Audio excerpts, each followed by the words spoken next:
25 जून 1975 देश के लोकतंत्र की हत्या की जाती है। देश में डिक्टेटरशिप के काले बादल छा चुके थे। उस समय की प्रधानमंत्री इंदिरा गांधी 1975 में देश में इमरजेंसी लगाती हैं। भाइयों और बहनों, राष्ट्रपति जी ने आपातकाल की घोषणा की है। इससे आतंकित होने का कोई कारण नहीं है। और 1975 से 1977 तक करीब 21 महीनों तक ये आपातकाल देश में लगा रहा। इन 21 महीनों में देश में जो जो घटनाएं हुई उन सब चीज़ों के बारे में हम इस वीडियो में चर्चा करने वाले हैं। लेकिन उससे पहले हम जानेंगे कि इमरजेंसी का मेन रीज़न क्या था। शुरुआत करते हैं 1971 से, जब इंदिरा गांधी उत्तर प्रदेश की रायबरेली सीट से लोकसभा का चुनाव लड़ती हैं।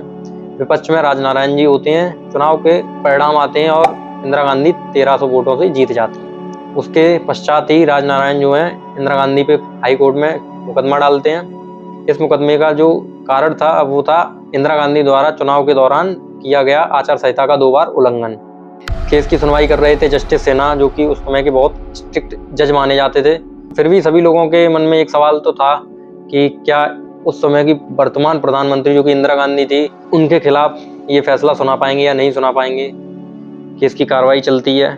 मार्च 1975 में इंदिरा गांधी को नोटिस जाता है कोर्ट में हाजिर होने का। पहले कभी कोई भी देश का प्रधानमंत्री कोर्ट में हाजिर नहीं हुआ था। 18 मार्च 1975 को इंदिरा गांधी कोर्ट में पेश होती हैं। उनकी कुर्सी जस्टिस सिन्हा के जस्ट बगल में डाली जाती है। हालांकि कुर्सी थोड़ी उनसे नीचे रखी गई थी, तो सभी लोगों को लग रहा था कि फैसला जो आएगा उसमें कोई पक्षपात नहीं होगा। कुछ दिनों बाद कार्रवाई चलती रहती है और खबर आती है कि जस्टिस सिन्हा ने इंदिरा गांधी को अनसीटेड कर दिया है और आने वाले 6 महीनों तक इंदिरा गांधी कोई भी देश का चुनाव नहीं लड़ पाएंगी, किसी भी चुनाव में प्रतिभाग नहीं कर पाएंगी। तो ऑर्डर के पेपर्स होते हैं, इंदिरा गांधी के पास जाते हैं, उन पे इंदिरा गांधी को साइन करना होता है। इंदिरा गांधी सोचती हैं प्रधानमंत्री के पद से इस्तीफा दे देते हैं। गांधी के खुद के पार्टी के काफी लोग, वरिष्ठ कांग्रेसी नेता चाह रहे थे कि ये इस्तीफा दें प्रधानमंत्री कुर्सी से और हमको प्रधानमंत्री बनने का मौका मिले। सभी लोग अपना अपना मौका ढूंढ रहे थे। इसी बीच एंट्री होती है संजय गांधी की। संजय गांधी समझाते हैं कि आप प्रधानमंत्री के पद से इस्तीफा नहीं देंगे। आगे जो है इंदिरा गांधी वही सब करती हैं जो कि संजय गांधी कहते हैं।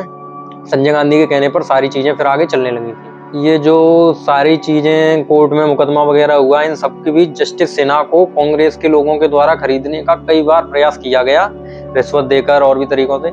लेकिन जस्टिस सिन्हा जो हैं बहुत स्ट्रिक्ट जज थे, तो सारे ये प्रयास उनके विफल रहते हैं कांग्रेसियों के। जो फैसला आया था हाई कोर्ट से, उस पर 20 दिन का स्टे लगा हुआ था, तो ये मामला सुप्रीम कोर्ट में पहुंचता है और सुप्रीम कोर्ट में बीके अय्यर ने अपना फैसला सुनाया।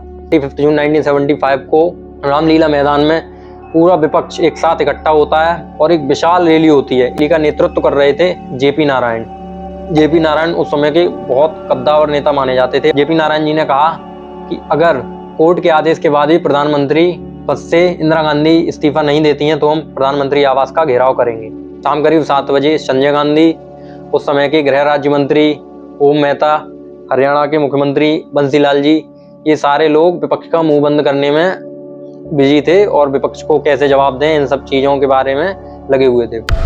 और साथ ही साथ संजय गांधी उन सारे नेताओं की लिस्ट तैयार कर रहे थे जिनको इमरजेंसी के दौरान गिरफ्तार करना है। इंदिरा गांधी के सचिव R.K. धवन राष्ट्रपति भवन जाते हैं और जो राष्ट्रपति उस समय के थे फखरुद्दीन अली मोहम्मद, उनसे इमरजेंसी के लेटर पे साइन करवाते हैं। राष्ट्रपति के आदेश के बाद ही पूरा देश इंदिरा गांधी के हाथों में आ जाता है और देश जिन चीज़ों का लोगों को डर था वही चीज़ें देश में फिर होने लगती हैं। चारों तरफ गिरफ्तारियां शुरू हो जाती हैं, विपक्ष को जेल में डालना शुरू हो जाता है। गिरफ्तारी के लिए Misa, maintenance of internal security act, इसका उपयोग किया जाता है। रात को जेपी नारायण, मोरारजी देसाई को उठा लिया जाता है, इनकी गिरफ्तारी होती है। उसके बाद ही राजनारायण, मधु दंडवते, विजय गोयल जैसे तमाम दिग्गजों को एक साथ गिरफ्तार किया जाता है। अरुण जेटली और उस समय 18 साल की उम्र के मात्र रजत शर्मा, इनको भी गिरफ्तार किया जाता है। लाल कृष्ण आडवाणी, अटल बिहारी वाजपेयी, इन लोगों को बेंगलोर की जेल में रखा जाता है। ये बस तानाशाही की एक शुरुआत थी। देश में असली डिक्टेटरशिप क्या होती है ये उस समय के लोगों से पूछिए जो आज कहते हैं कि देश में तानाशाही आ गई है या तानाशाही आने वाली है। उन लोगों से पूछिए जो 1975 में जेल गए हैं या उन्हें वो दौर देखा है, वो 21 महीने देखे हैं, वो रियल में जानते हैं कि तानाशाही होती क्या है। अभी सिर्फ इमरजेंसी को शुरू हुए 3 से 4 दिन हुए थे, इतने लोग गिरफ्तार हो चुके थे और प्रेस की बिजली काट दी जाती है जिससे अगले दिन कोई अखबार ना निकले, इमरजेंसी वगैरह की कोई भी खबर ना निकले, कोई एक दूसरे तक सूचना ना पहुंचा पाए किसी पत्रिका के माध्यम से, इसलिए बिजली काट दी जाती है। सभी चीज़ों पर बैन लगा दिया जाता है प्रॉपरली तरीके से, फिर भी 1-2 अखबार उस समय निकाले गए थे। ये इमरजेंसी की सिर्फ शुरुआत थी और मैंने आपको इस वीडियो में ये बताया कि इमरजेंसी कैसे लगाई गई थी, इसकी शुरुआत कैसे हुई थी, और जो लिस्ट इंदिरा गांधी और संजय गांधी ने बनाई थी, फिर उसके अकॉर्डिंग सारे नेताओं को, विपक्ष को उठाया जा रहा था और संविधान की एक तरीके से हत्या कर दी गई थी। आगे इसका मैं एक नेक्स्ट पार्ट और लेके आऊंगा, जिसमें बताऊंगा कि जो उस समय जितनी भी 21 महीनों में घटनाएं हुई थी, उन सारी चीजों के बारे में चर्चा करेंगे। इस वीडियो को मैंने 2 पार्टों में डिवाइड किया है। इस वीडियो में मैंने तो सिर्फ आपको यही बताया है कि जो इमरजेंसी की शुरुआत हुई थी उसका मेन रीजन क्या था, वो कहाँ से शुरुआत हुई। आगे जो वीडियो आएगी उसमें मैं बताऊंगा एंड कैसे हुआ और सारी चीजें इमरजेंसी के दौरान देश में कैसे चलती थी। तो गाइस, अगर वीडियो आपको अच्छी लगी हो तो वीडियो को लाइक करें और आगे भी ऐसी नॉलेजेबल वीडियो देखने के लिए चैनल को सब्सक्राइब करें। धन्यवाद।